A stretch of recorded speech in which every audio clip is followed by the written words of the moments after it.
George, let me begin by thanking you very much for agreeing to speak to the students on the course of US-China relations, past, present, and future. I have no doubt that your insights will add a lot to the course. So what we'll do in today's discussion is discuss the lessons that the students studied in week one, especially about the historical dimensions of the US-China relationship. And I'm going to begin by asking you some questions about the century of humiliation that China suffered, because I believe it had some impact on Chinese attitudes to the world. So let me begin by noting that at the end of the 18th century, China had enjoyed decades of peace and stability under the Qianlong Emperor, 1735 to 1796. He stepped down in 1796. In less than 50 years, China was humiliated. So the question in my mind is, have the Chinese historians analyzed what happened? What reasons do they give for the dramatic weakening of China relative to the West? And why did China fall behind? So what's your views on that? The story of the decline of the Qing dynasty is as complex, as multifaceted as what Gibbons wrote about the decline and fall of Rome. It's a long story. And interestingly, that history, that official history, is just now being compiled in China. Just now? China has a tradition of writing official histories. Yes. There have been 24. The last being the history of the Ming dynasty. Mm-hmm. The history of the Qing from 1648 to 1911 is just now being written. The project, I think, was launched year 2003 or something. I remember former Vice Premier Li Lanqing telling us about it. It has got more material than all the previous dynasties combined. And initially, they talked about 99 volumes. Last I heard, it will be at least 250 volumes. And the more they go into it, the bigger the story. The history of humiliation in the 19th century, yes, of course, has its origins before that. Qianlong, de facto, Qianlong reigned longer than his grandfather Kangxi. But out of deference to the Kangxi emperor, he stepped down and handed power over to the Jiaqing emperor. But he continued to wield power behind the scene for many more years. But by that time, the Qing dynasty was very corrupt. And when you're corrupt, the rot is within. And then when foreign challenges come, you can't cope. And really, while we talk about foreign impingement on China, not just Western, but also the Russian from the north, yes, and then later Japan, yes, through Korea. China went through a period of terrible internal discord. I mean, the Taiping Rebellion, the Muslim Rebellion in the West, those took a horrendous number of Chinese lives. Tens of millions died in those terrible civil wars. And it was because China was internally weak that it succumbed to external challenges. And this is increasingly how they see themselves now. I'm told that if you go to the Russian-Chinese border, the museum to the Treaty of Aigun, which saw all that land north of the Amur and east of the Ussuri being handed over to Tsarist Russia. He ended by saying, when you are weak, things happen. And indeed, if you look at the opioid crisis in China, yes, the British sold the opium, and it was despicable. But why were they so receptive to opium? I mean, it's like today in America, I mean, you can blame the Mexicans and the Colombians for drugs, but why is there such a huge market? So the reflection about the 19th century, the humiliation, will be completely incomplete without a deep understanding of the internal rot in China, which began during the Qianlong period. Yes. Yeah, I'm glad you mentioned Japan because, Ezra Vogel is a friend of ours, the Harvard scholar.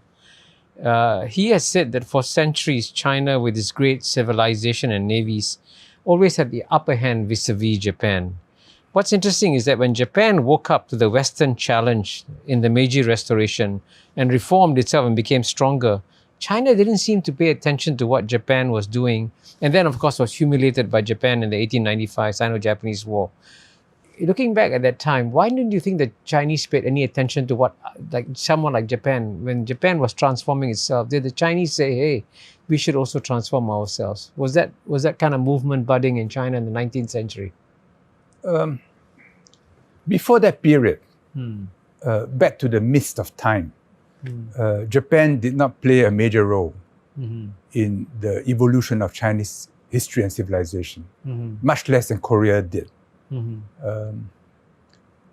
So it's perhaps not surprising that China never saw Japan as being particularly consequential. If there were descriptions about Japan, it was that they are an unusually clean people, which was something mentioned in the history of the Northern Way. Yeah. This like 4th century, 5th century. Or maybe before that, maybe 3rd century. I'm not so sure of my dates now. Yeah. Then the Japanese were raided the China coast, and they were fearsome, Japanese pirates. Of course, Kublai Khan tried to invade Japan, but got defeated by typhoons, and that's how the kamikaze became such an important term in the Japanese psyche. But then Kublai Khan moved in all directions, including Java and Indochina and so on. But I would say in Chinese history, Japan wasn't that important. And Japan went in, but the way Japan saw China and the importance of its decline, now that is an important part of the story. They could see the Western powers moving in, and that would eventually be their fate. So we all know about how Commodore Perry forced Japan open. The US was at that time full of its sense of manifest destiny. I think it was 1854. They were shocked. Gunboats opened up Japan. So from 1854 to 1868, the Meiji Restoration, which you talked about, they were determined not to suffer China's fate. By 1860-61, any Japanese ship landing on the China coast would be inspected by a Western custom officer, usually British, who would collect the revenues, took what they felt were their share, and the rest they gave to the Qing administration.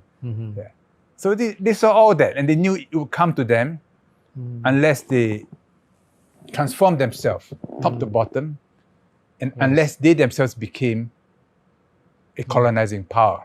And they could see their greatest fear was the Russians coming down. The Tsars had been moving towards the Pacific. The Qing prevented it, Nurchings. In the end, Tsarist Russia took advantage of the Opium War, of the Taiping Rebellion, and took away easily more than 1 million square kilometers to the China. north. Around the north, the east, and in the Baikal, the Ili region, in the west. And then they were coming down to build the South Manchurian Railway. And they were pressing towards the Liaotong Peninsula, to the Bohai Gulf. And for the Japanese, they've always described Korea as a dagger pointing at them. So not surprisingly, the Korean Peninsula became an important area of contention. Korea, of course, under the last dynasty, the Li, had bowed to China as a tributary state. They were a very conservative country because when the Ming fell, they quickly switched allegiance to the Qing. And so the Li dynasty reigned for half a millennium. And that created an exceptionally conservative Confucianist culture. Then the Russians moving down, and everybody could see that the Qing was in decline. The Japanese decided that they too had to move. But their move was very different from that of the Western powers because they were part of the region. They had received enormous influence from China. Much of the high culture came from China. Even the way they describe the emperor as Tian Huang, Tenno, changing it from Mikado, the old name, was because of China during the Tang Dynasty. And it's not much written about, but they studied the Qing, how the Manchus, who were much smaller in numbers than they themselves, could in the end create the biggest empire China ever had. So they studied Kangxi in great detail. And when they moved into China, I think the ambition was eventually to establish a new dynasty. But of course, the Americans prevented it. And even within China itself, there was resistance. They were bogged down. They lost large number of soldiers. Much of their losses were incurred in China, not in the Pacific. So it's a long story. Yeah, you're absolutely right. There's so many forces and it's very complex.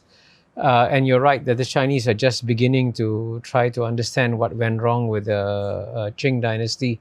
But as the Chinese look back on that century and they try, from time to time I see in Chinese speeches, they refer to, like even Xi Jinping has said, the return of Hong Kong marked the end of 100 years of shame.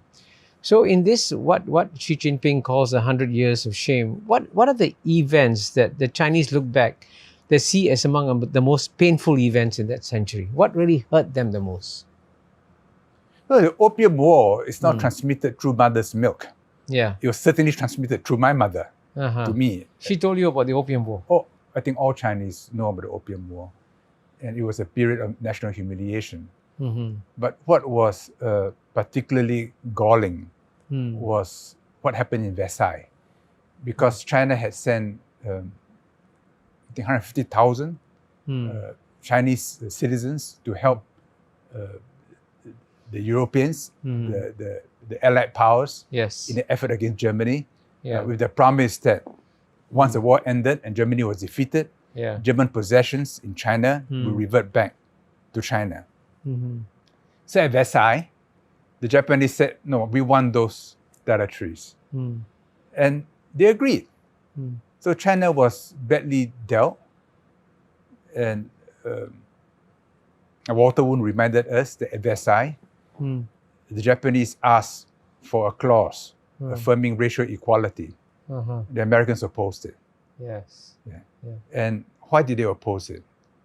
Because racial superiority was an important justification for many of the things that they did in the entire world.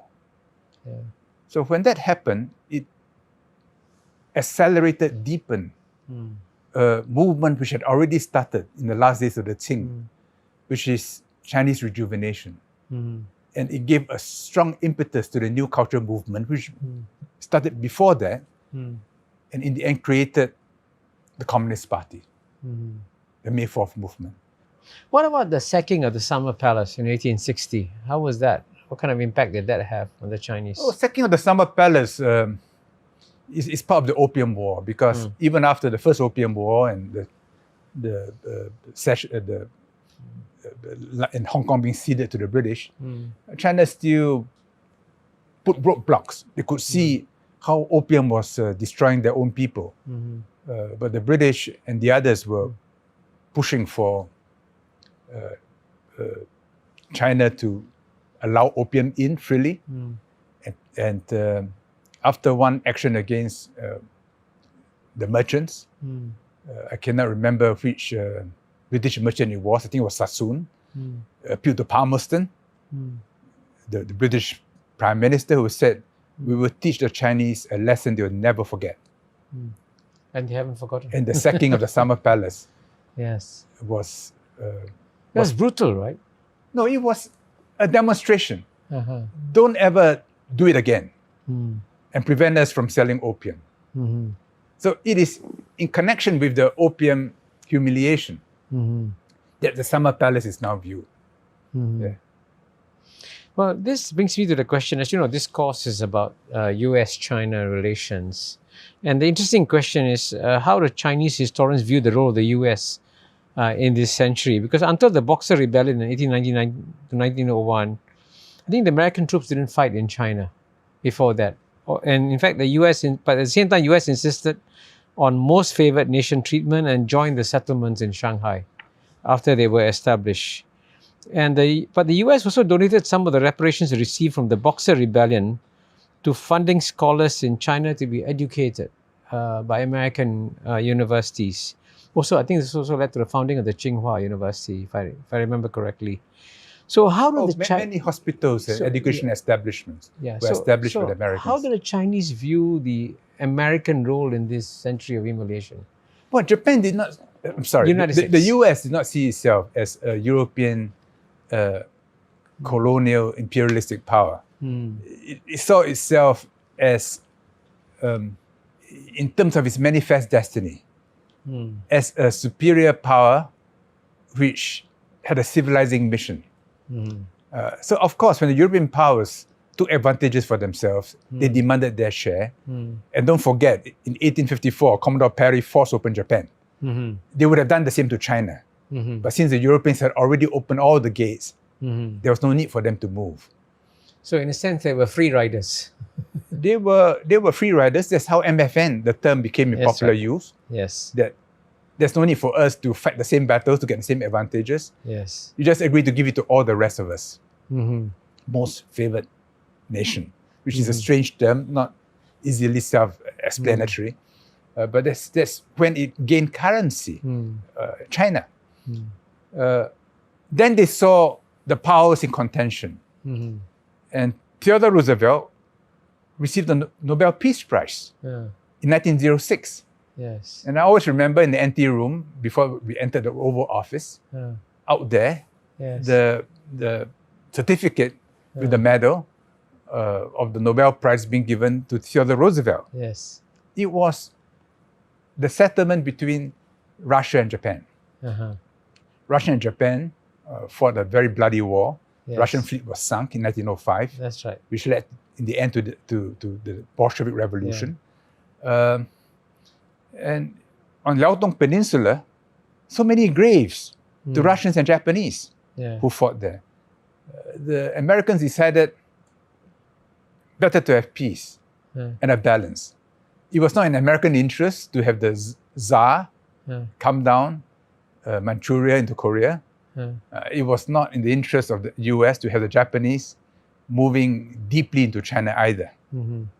So it was in the interest to have a balance. But that balance did not last very long.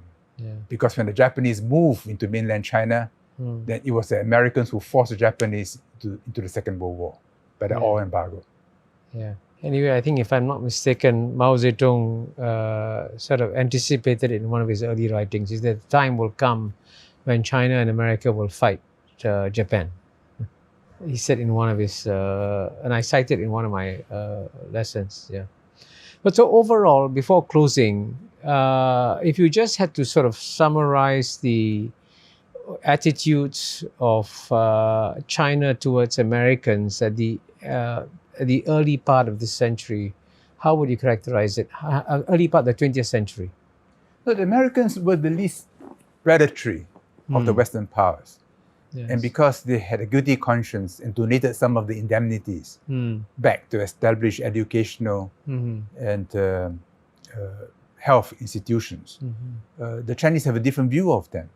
So till today, St. John's University, for example, is spoke of in warm terms. I think it's been absorbed into Futan or Jiao Tong, I can't remember now.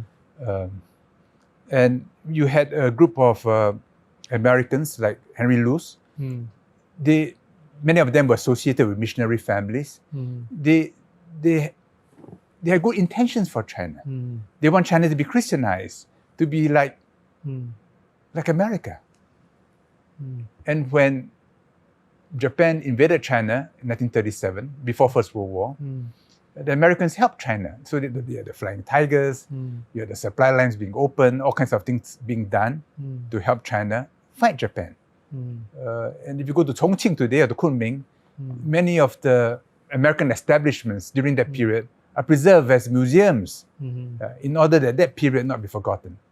So Mao Zedong had a very tentative view of the Americans. He had a bad experience with, I think, Ambassador Patrick Hurley. He wrote a piece about Farewell Ambassador Hurley or something, which is quite famous. Then they succeeded in 49. And the Americans would have allowed China to capture Taiwan. But then the Korean War supervened, which was really something instigated by Stalin. So this actually is a good moment to pause, because we are now going to proceed to the Korean War in week 2 of this course. I want to thank you very much for your reflections. They've added a lot for the students who've been studying this period. And I look forward to our next conversation when we discuss what happened between China and the US in the second half of the 20th century. Thank you very much, George. My pleasure. 大家好，我是主播周玉琴。很多的朋友告诉我们，选择原版的太阳星全效克菲尔益生菌，它添加有羽衣甘蓝，健康再加分。而有睡眠困扰的朋友们，赶快选择蓝色包装这一款晚安加强版，绝对是更有感。每日克菲尔，时刻美好 ，Good Feel Good， 请上快点购为健康下单，而且要记得输入推荐代码，有额外的折扣优惠。太阳星全效克菲尔益生菌基础版、晚安加强版新包装改版，内容不变，抽取更方便。要吃就吃最好的。